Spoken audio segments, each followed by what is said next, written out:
Have you ever looked at the stars and had that feeling that someone up there was watching you too? Ever wondered how, with billions of galaxies like ours in the cosmos, we could possibly be alone? Ever thought what would happen if an alien race made contact with us? Or worse still, if they invaded and took over the planet? Well, get ready, because all those questions are about to be answered in First Contact, a brand new blockbusting science fiction action adventure coming soon to cinemas across the galaxy. Country. Here we go. Quiet, please. Roll it. C marker. Action! In this exclusive preview, we'll be finding out some of the story, talking to the cast and crew, and taking a look at some incredible special effects sequences, so complicated that they're not quite finished yet. We'll also be flashing up additional information in data blasts like this.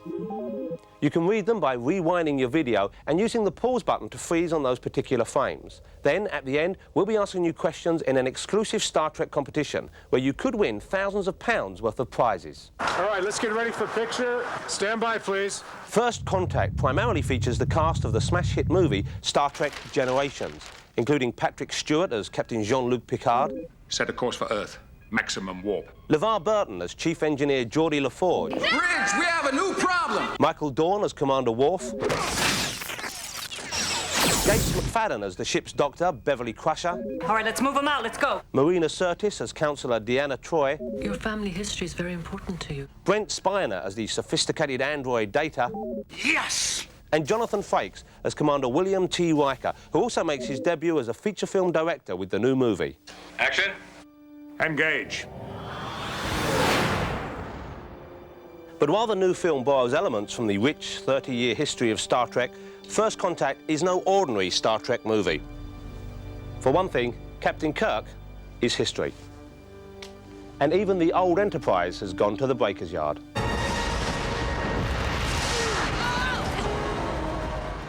Well, they're all blaming me because I was driving, but I think the planet we crashed into just came out of nowhere. I don't know where it came from. Star Trek First Contact is the first of a new breed, cutting loose from the original film and television series with a brand new Starship Enterprise and a thrilling story that will have you on the edge of your seat. In First Contact, the future history of mankind is under threat from an alien race called the Borg. Computer, give me everything you have on the Borg, and I don't want to hear about Swedish tennis players. The Borg are these beings that are half human and half machine. There was always something unsettling about a half-human, half-machine. Well, they look almost human, and that's, I think, what makes them most scary. That you feel, could that have been me? They're very threatening. They're kind of scary. They're more like a swarm than a specific individual. They fly in cube-like ships that are quite impenetrable. And they're a group that savagely assimilate worlds and people like a swarm of ants going across a picnic table. They assimilate everything in their paths and say, we want you to be like us, and we're right, and we don't care about your point of view or anything. It looks like the control deck's 26 up to 11. They'll assimilate the Enterprise, and then Earth. They're unstoppable. They're able to adapt to almost any weapon within seconds. They're very technologically advanced. The Borg are clearly not pleasant folks. I think the Borg are the coolest bad guys we've ever met on Star Trek.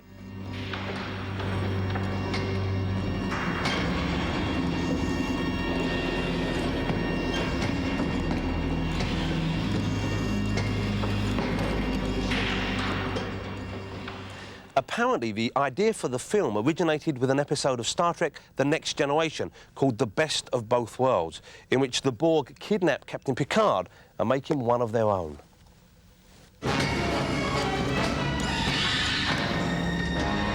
Jean-Luc.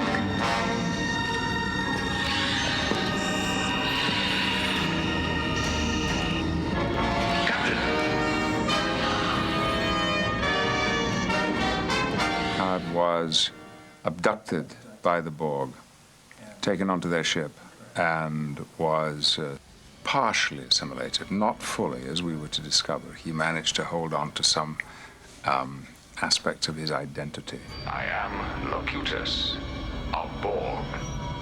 Resistance is futile. Your life, as it has been, is over. From this time forward, you will service us. It was emotionally and mentally disturbing for someone who was so used to command and authority, who became simply a tool of another civilization. Locutus. In the new movie, the Borg have set their sights on a somewhat larger prize than the good captain. They assimilate entire worlds, and we fall back. Not again. The line must be drawn here. First Contact is a story about the Borg invading planet Earth. Set a course for Earth. Maximum warp. They use a very specific technique they have to travel back to an earlier time. I must follow them back. Repair whatever damage they've done. It seems that the Borg plan to go back in time to the 21st century when a brilliant scientist by the name of Zefram Cochrane makes the first faster-than-light journey. Let's rock and roll! Zefram Cochrane represents to the post-21st century what perhaps the Wright brothers, the aviators, represent to us in the 20th century. He's the guy who started the whole idea of our being able to travel faster than light, which means our being able to get to other worlds. They were firing at the surface. Location. Western Hemisphere. North American continent. It's like a missile complex in central Montana. Data, I need to know the exact date. April 4th, 2063. The day before first contact. That's what they came here to do, stop first contact.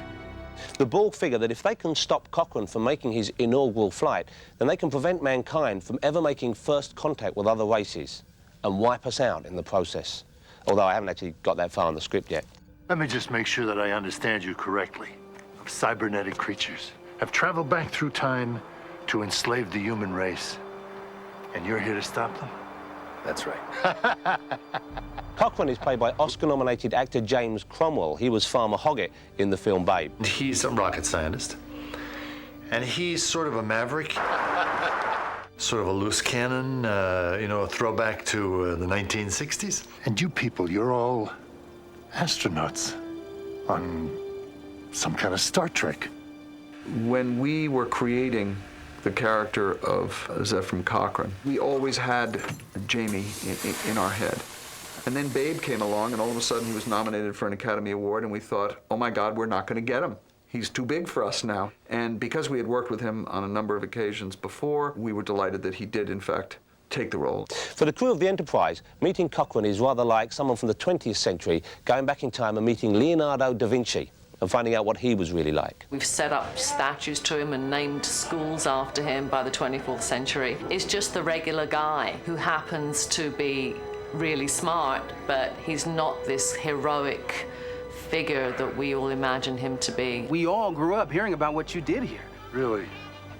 You're standing almost on the exact spot where your statue's gonna be. Statue? Oh, yeah. He is somewhat reluctant. He's a very, very reluctant hero. And because I am the counselor and an empath and the one that's supposed to be able to deal with people better than anybody else, they send me down to Earth to meet with him. Troy's real pretty, so, hey, it never hurts, right? So I introduce her to tequila. Of sorts, it's sort of a home brew and rock and roll. To the fans. May she rest in peace.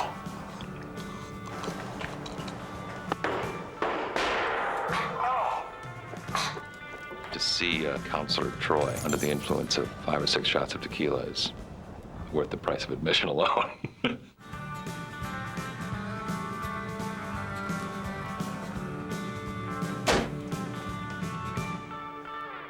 Now, wait a minute. I thought Zefram Cochrane already had a woman friend.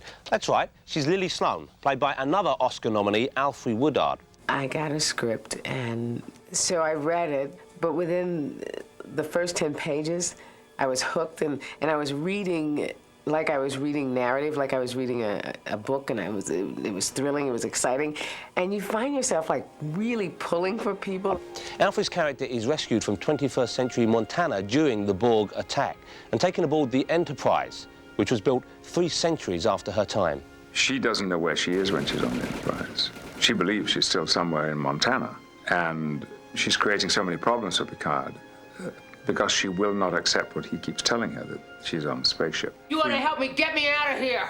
I think she's a bit of a romantic adventurer, but she's been trapped by her circumstance and where she lives. Once she gets comfortable with Picard, I think she's in awe of this ship. I mean, this ship is like, you've died and gone to heaven. The incredibly impressive new Starship Enterprise is just one of the spectacular effects created by Industrial Light and Magic for First Contact, which, like Independence Day, contains some of the most awesome, mind-blowing special effects ever put on film. Well, one of the keys to any science fiction movie, and Star Trek is no different, is having wonderful visual effects. And we live in a time now where one movie after another is outdoing the previous one. There are over 200 opticals in the film, so needless to say, it's going to give the audience what they're expecting in the visual effects department. I can think it's going to be both astonishing and frightening to see the finished results. ILM, yes, have been with us on this movie almost every day on the set. There is so much that they're involved in. They've just done spectacular work for us. Spectacular, but also very beautiful.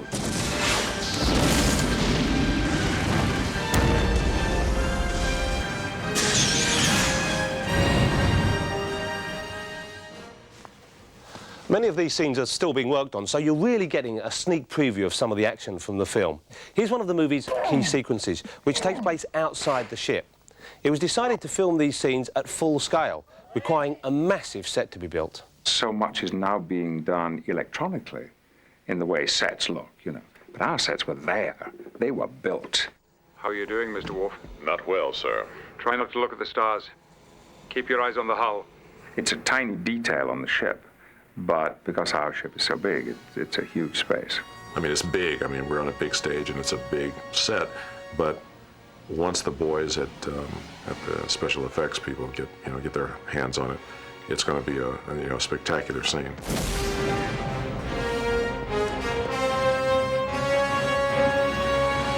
I had one particular scene when I pushed off and kind of did an aerial acrobatic flight across the top of this dish, which was actually done by controlling us on wires. I'd never flown before in the sense of flying, you know, and it was a lot of fun.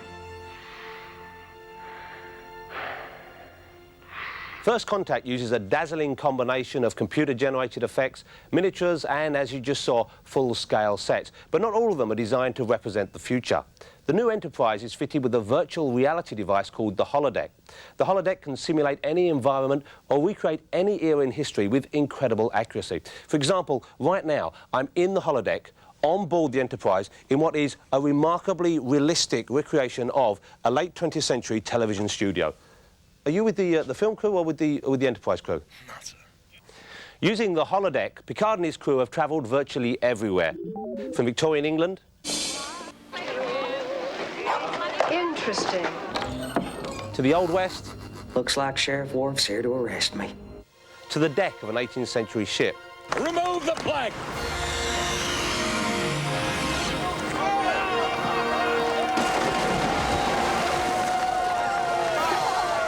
Now First Contact finds Picard and Lily attempting to escape the Borg in a recreation of the 1940s. Perhaps something is set. They are suddenly whisked into a scene from the 1940s in a nightclub with the big band on the stage and dancing and mobsters and the whole bit. Well, well, well, look what the cat dragged in. What's shaking, Dicks? The usual, Nick. Martinis and skirts. Excuse me. It was great. It was like running into the holodeck because suddenly we were in another film for several days. Hey, beautiful. How about a drink? Hold it, Buster. She's with me. Alfred is dressed in a dazzling off-the-shoulder kind of bronze-colored gown. And she and I get to boogie a little in this scene because there's a dance sequence in it, too. Dancing, the explosions, the Borg, the bar goes up in smoke, the Tommy gun, Patrick looking like 007, Alfred in the gorgeous gold lame. Try and look as if you're having a good time. But I think for Lily, she loses herself in that moment. I do act naturally. That was a movie magic day. Cut! That's great. Lights. Now, it's taken me a while to work all this out, as you can see, but I think I've got it right now. The movie starts in the 24th century. Then we follow the Borg back to the 21st century. There's a holodeck simulation, which takes place in the 1940s. And, of course, the movie's released in 1996, which leaves us very nearly out of time. But we do just have a few moments left to ask the cast and crew if they can tell us a bit more about the film. We do have a large number of Star Trek, original Star Trek fans, Trekkies that have been with us for decades. But we also have a lot of people. Well, I never watched science fiction before, and now I do. And so for them, for that group of people who just like, exciting stuff, I think it's going to be wonderful. It's going to be interesting from different points of view, special effects wise, and to see the Borg and all of the action and the story and all of that. And the action stuff, I think, will speak for itself. I think it's just going to be a good entertainment, a really exciting and interesting entertainment. I think it's a good story. I think it's been shot wonderfully and performed very well, and it should be enjoyable. Though you cannot separate anything in this movie from the enjoyment aspect or the creative aspect without mentioning our director, Jonathan Frakes. It's an action-adventure movie. It's a romance. Are you familiar with physical forms of pleasure? I am fully functional. How long has it been since you've used them? 8 years, 7 months, 16 days, 4 minutes, 22. Far too long. I'm very proud of it, and I think it's going to be well worth seeing. Can I call you back? I'm busy right now. OK. There's just time to give you a glimpse of some of the Star Trek goodies we'll be giving away in our competition at the end of the show. Now, I hope that you haven't been paying attention, otherwise I'll have to part with this Pioneer Laserdisc player and disc, as well as the entire back catalogue of Star Trek videos from CIC and books from Simon & Schuster. First Contact is released to coincide with the 30th anniversary of the Star Trek phenomenon. So much for Captain Kirk's original 5-year mission. And while the new movie has many of the elements that have helped to keep the Star Trek torch burning throughout those 30 years, First Contact is Star Trek with an edge. A dark, threatening vision of one possible, unthinkable future. After all, an alien invasion could happen at any time. It might already have happened. Any one of us could be turned into a Borg at any time. No one is safe. Anyone can be assimilated. Resistance is futile. Resistance is futile.